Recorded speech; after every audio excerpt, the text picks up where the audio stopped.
Ngaran hukum netepkeun hiji perkara kana perkara nu sejen teu sulaya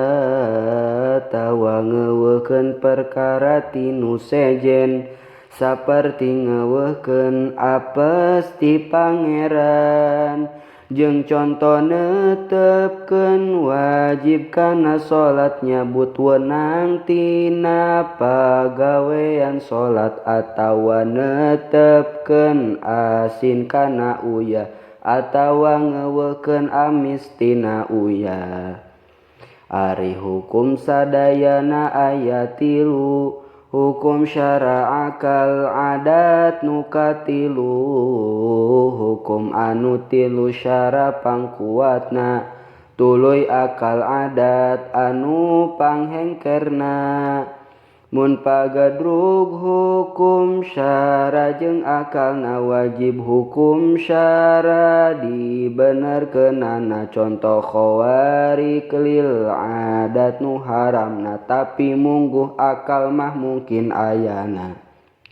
alam akhirat eta mungkin ayana tapi syara netepkeun wajib ayana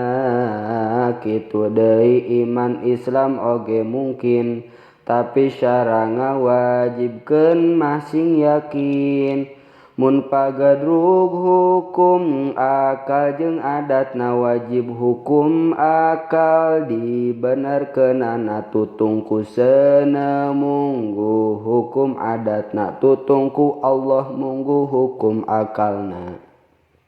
langkah pagadrug syara jeung adatna al adatu mukamatun seksarana kajaba syarata abudiyahna teu ngadago dibenerkeun ku adatna